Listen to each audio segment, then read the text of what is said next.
এতটুকু পর্যন্ত আজ পর্যন্ত আপনাদের কি কেউ কখনো প্রশ্ন করেছিল ওনারা?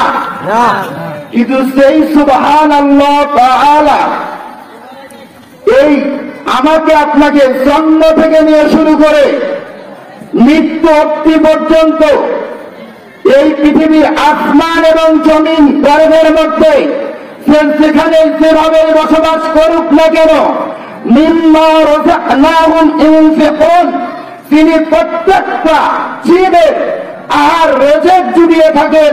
সেই মহান আল্লাহ তাআলার শুকরিয়া জ্ঞাপন আপনি আমার আপনার জোরে শরীরের সমস্ত শক্তি দিয়ে আল্লাহর শুকরিয়া যদি আপনি আদায় না করতে পারেন, আমি বলবো আপনি এখনো পর্যন্ত ঈমানের বীজটাকে রোপণ করতে পারেননি।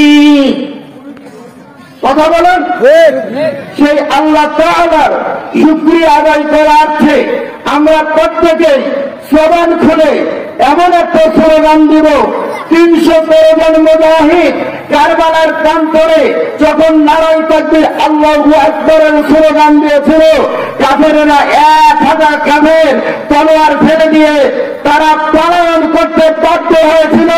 সেই মুসলমান জাতি আমরা, সেই আবু বকরের জাতি আমরা, আজ আমরা আবু জেহেলের মতো পিস পিস পিস পিস করে কথা বলা শুরু করছি, যার কারণে বাতিল কোরআন বিরোধী পক্ষ, ইসলামের শত্রুরা, ইসলামের দুশ্মনেরা মুসলমানদের বুকের উপর পা রেখে কুমার টিপে ধরে, টুটি চিপে ধরে আমাকে আপনাকে পবিত্র কোরআনের হক কথাগুলো বলতে প্রত্যেকটা মাঠে প্রত্যেকটা ময়দানে বাধা দিচ্ছে।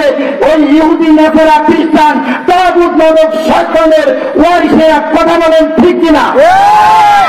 আমি জানতে চাচ্ছি আপনারা প্রত্যেকেই আবু জেহেলের পক্ষে নাকি আবু বকর সিদ্দিকের পক্ষে?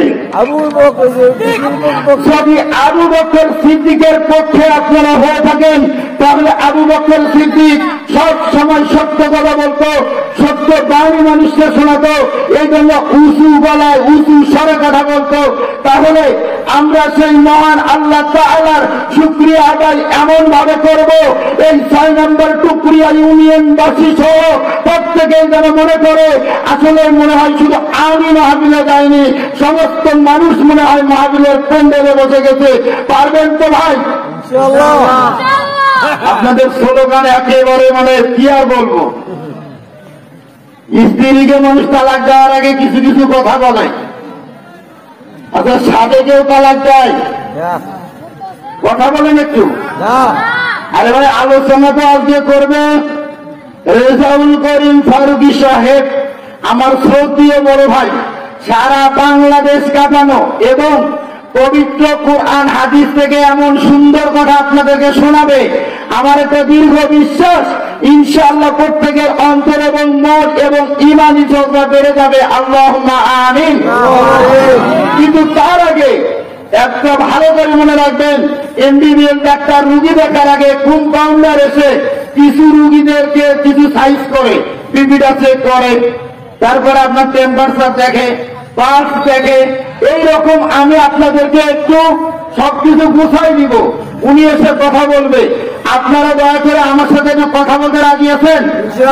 সেই আল্লাহ সুবহানাহু তাআলার শুকরিয়া আদায় করব শরীরের সমস্ত শক্তি দিয়ে। কারা কারা রাজি আছি দু হাত তুলে দেখাই। আলহামদুলিল্লাহ।